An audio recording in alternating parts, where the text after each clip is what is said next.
பாரம்பரிய பழக்கங்கள், குடும்பத்தில் நடந்த உண்மை கதைகள், வழி வழியாக வந்த வழிபாடு என்று நாம் கேள்விப்பட்டது உண்டு. பிள்ளைகள் ஒரு காரியத்தின் முக்கியத்துவத்தை புரிந்து கொள்ள பாட்டன் பாட்டி தங்கள் பேர பிள்ளைகளுக்கு, சந்ததியினருக்கு கூறுவது உண்டு.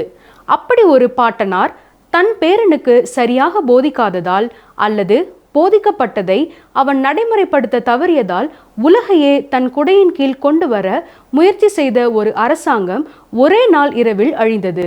இந்த வரலாற்றை பார்ப்போம் வாருங்கள்.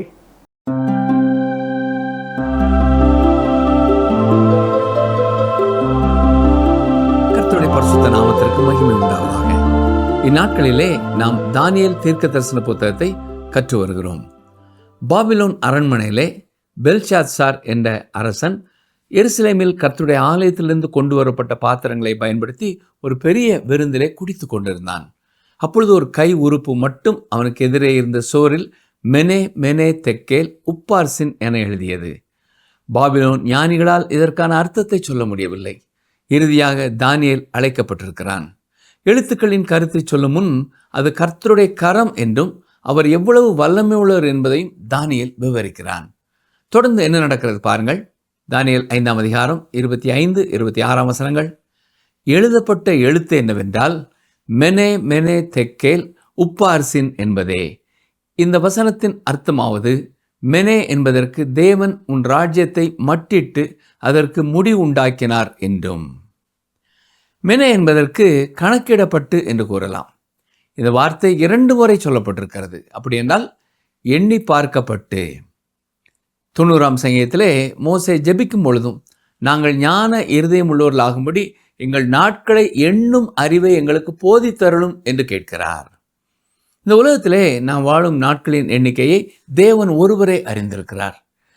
எப்பொழுது இந்த உலகத்திலே நம்முடைய வாழ்க்கை முடிவடையும் என்பதை தேவன் திட்டவட்டமாய் அறிவார்.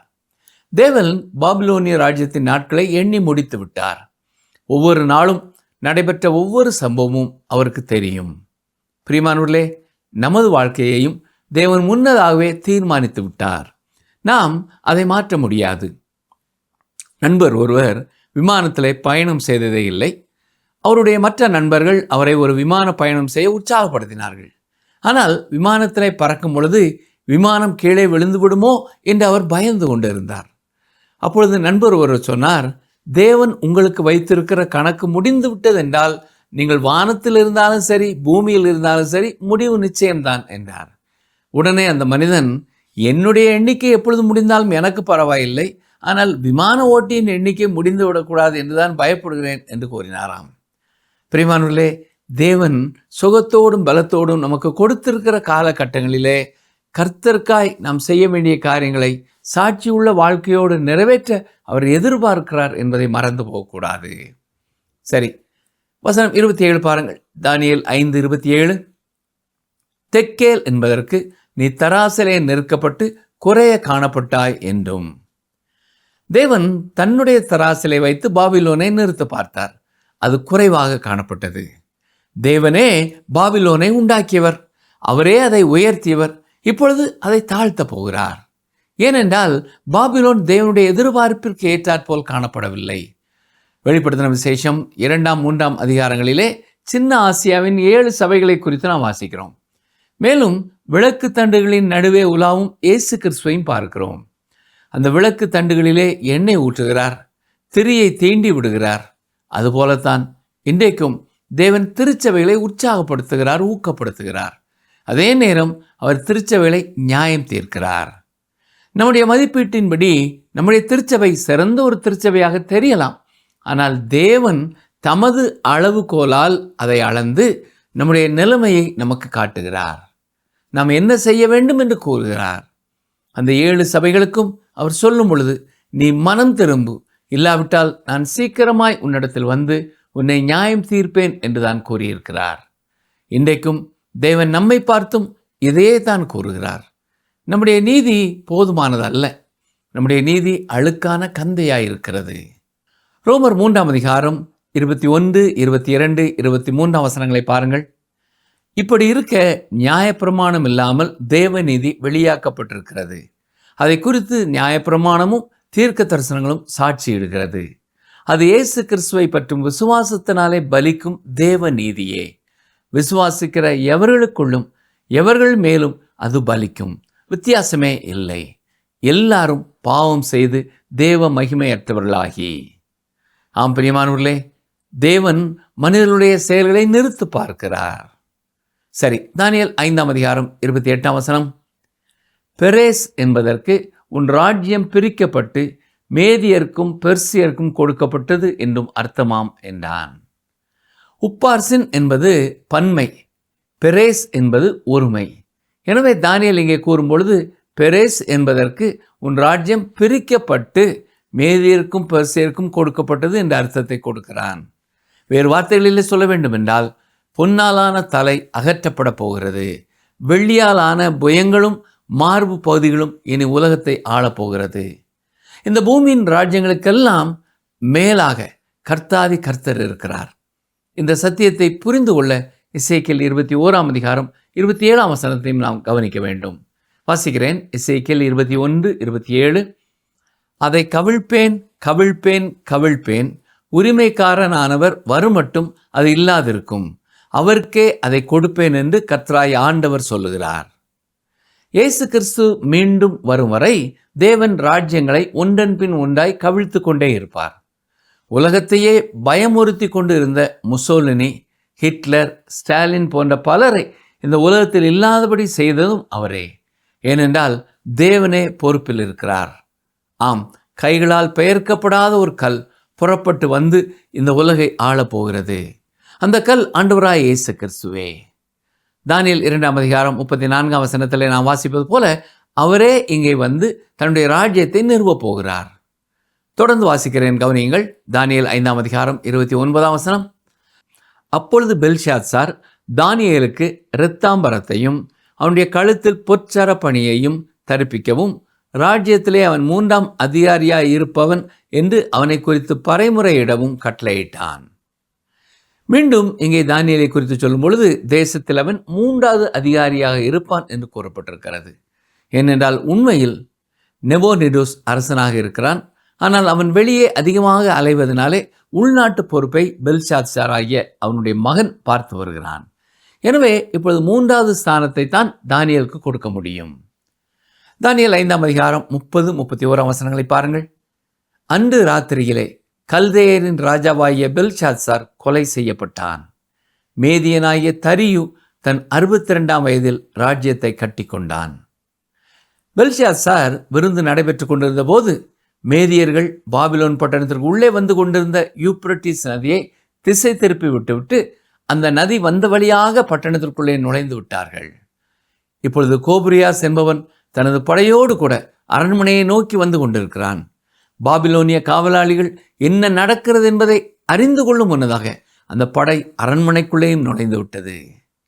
கிரேக்க சரித்திர ஆசிரியரான ஜெனோஃபோன் என்பவர் எவ்வாறு பெர்சிய மக்கள் பாபிலோன் நகரத்தை கைப்பற்றினார்கள் என்பதை எழுதியிருக்கிறார். தேவனுடைய தராசிலே நெருக்கப்பட்டு குறைவாய் காணப்பட்ட பெல்ஷாத்சார் கொலை செய்யப்பட்டான்.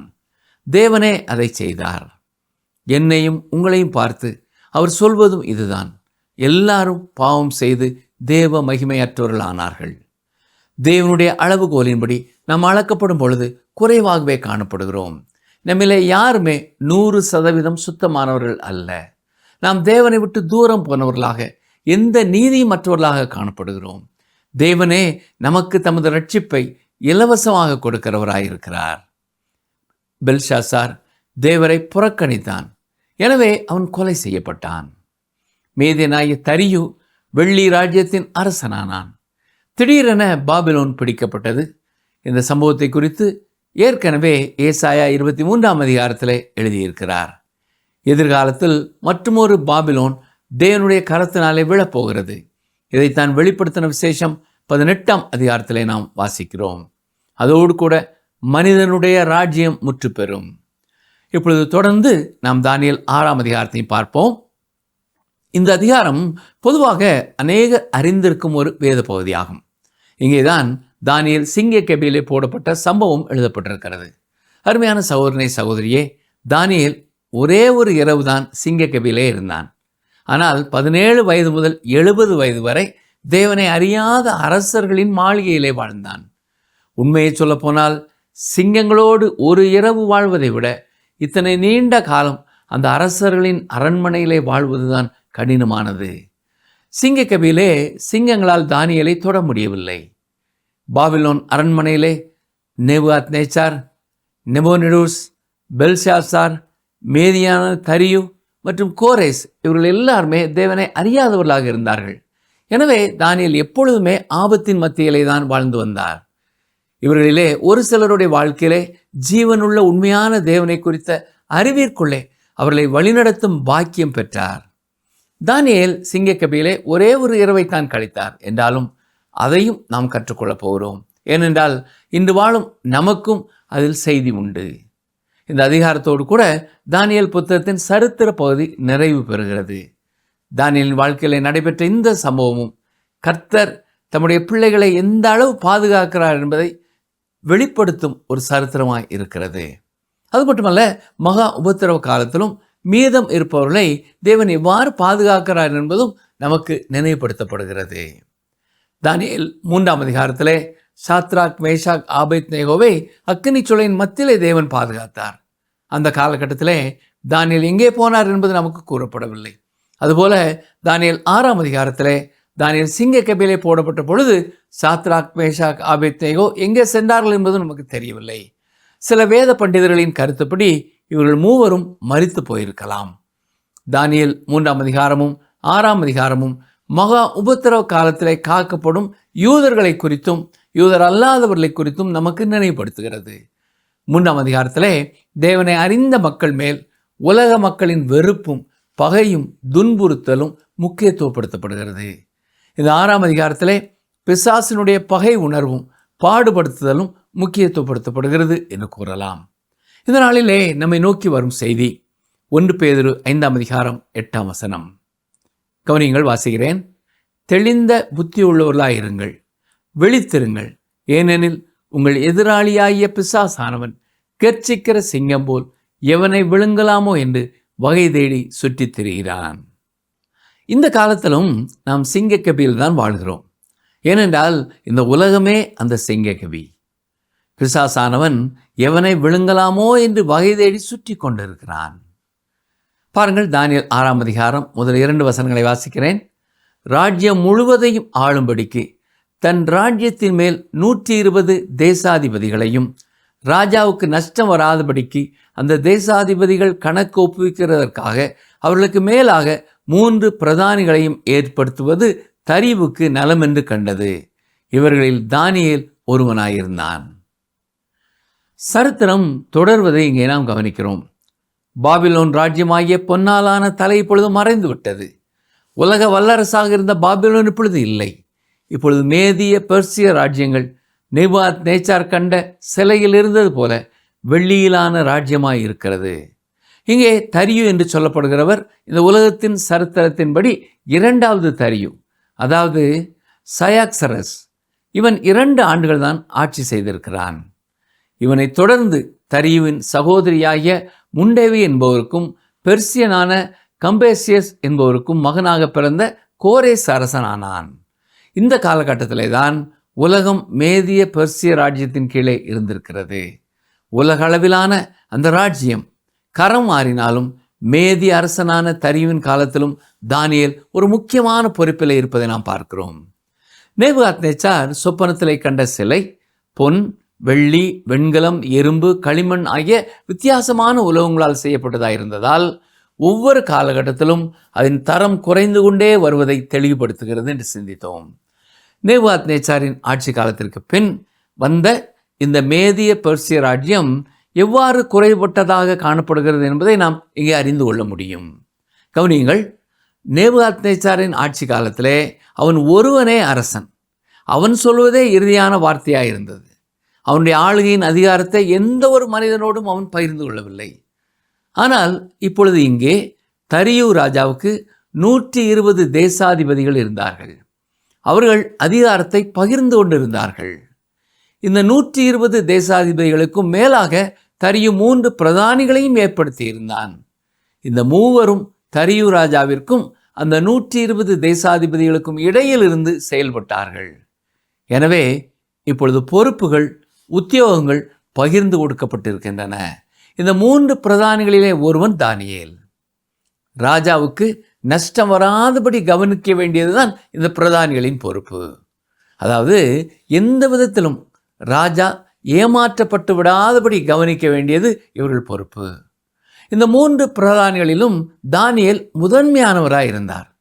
இந்த காலகட்டத்திலே தானியேலுக்கு சுமார் 80 வயதாக இருந்திருக்கலாம். தானியேல் 6ஆம் அதிகாரம் 3ஆம் வசனத்தை பாருங்கள். இப்படி இருக்கையில் தானியேல் பிரதானிகளுக்கும் தேசாதிபதிகளுக்கும் மேற்பட்டவனாயிருந்தான். தானியேலுக்குள் விசேஷித்த ஆவி இருந்தமையால் அவனை ராஜ்யம் முழுமைக்கும் அதிகாரியாக ஏற்படுத்த ராஜா நினைத்தான். கவனித்தீர்களா? தானியேல் இந்த பிரதானிகளின் குழுவிலே மூத்தவர் மட்டுமல்ல, உன்னதமான ஒரு இடத்தையும் பெற்றவராயிருந்தார். தானியேல் தேவனுடைய ஆவி நிரம்ப பெற்றவராக இருந்தார். அதிகாரத்திலும் வல்லமையிலும் தனக்கு அடுத்த நபராக வைக்கும் அளவிற்கு தரியு ராஜா தானியேல் மேல் நம்பிக்கை கொண்டிருந்தான். இந்த வேத பகுதிகள் நமக்கு கற்றுக் கொடுக்கும் சத்தியம் என்ன?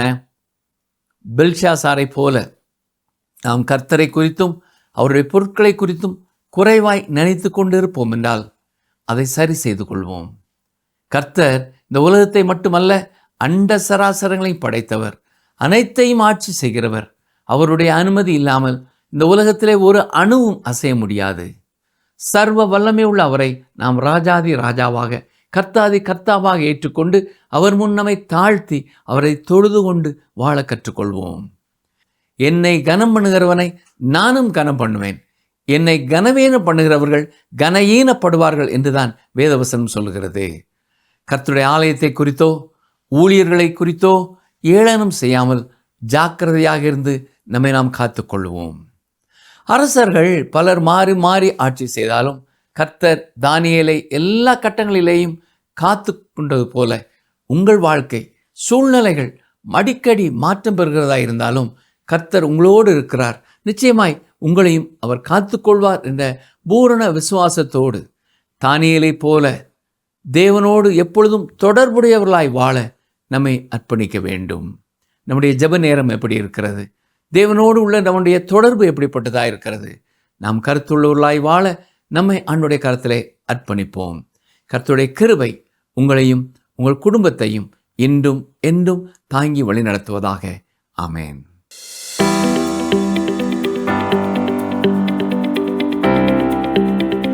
யார் 62ஆம் வயதில் ராஜ்யபாரத்தை கட்டி கொண்டது?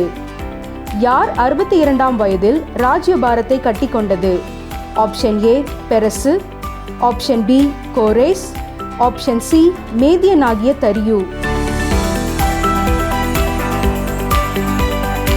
இன்றைய கேள்விக்கான சரியான பதிலை 9962032803 என்ற எண்ணிற்கு வாட்ஸ்அப் மூலம் அனுப்புங்கள். இன்றைய நாளின் வேத ஆராய்ச்சி பெற்றோருக்கும் பாட்டன் பாட்டிகளுக்கும் ஒரு செய்தி வைத்துள்ளது. தேவன் இஸ்ரவேலரை எகிப்தின் அடிமைத்தனத்திலிருந்து விடுவிக்கும் போது சொன்னது இதுதான்: நான் எவ்வாறு உங்களை எகிப்திலிருந்து வல்லமையினாலும் ஓங்கிய புயத்தினாலும் விடுவித்து கொண்டு வந்தேன் என்பதை உங்கள் பின் சந்ததிக்கு சொல்லுங்கள் என்று சொன்னார். அதேபோல் நேபுகாத் நேச்சாரும் செய்திருந்தால் ஒருவேளை அவன் பேரன் துணிகரமான பாவத்தை செய்யாமல் இருந்திருப்பான். பாபிலோன் ராஜ்யமும் முடிவுக்கு வந்திருக்காது. அன்பு நேயர்களே, உலக ஞானம் பிள்ளைகள் பெற்றுக்கொள்ள வேண்டும் என்று விரும்பி அதில் அதிக ஆர்வம் செலுத்தும் நீங்கள் உங்கள் வாழ்வில் தேவன் செய்த மகத்துவம், தேவனின் வல்லமை, பரிசுத்தம் குறித்து பிள்ளைகளுக்கு போதித்து வருகிறீர்களா? ஜாக்கிரதை, இல்லாவிட்டால் பிசாசு தன் வழியை போதித்து விடுவான். இந்த நிகழ்ச்சி உங்களுக்கு பிடிச்சிருக்கா? அப்ப இப்பவே மிஸ்டர் கால் கொடுங்க. பரிசு வெல்றது நீங்களாவும் இருக்கலாம்.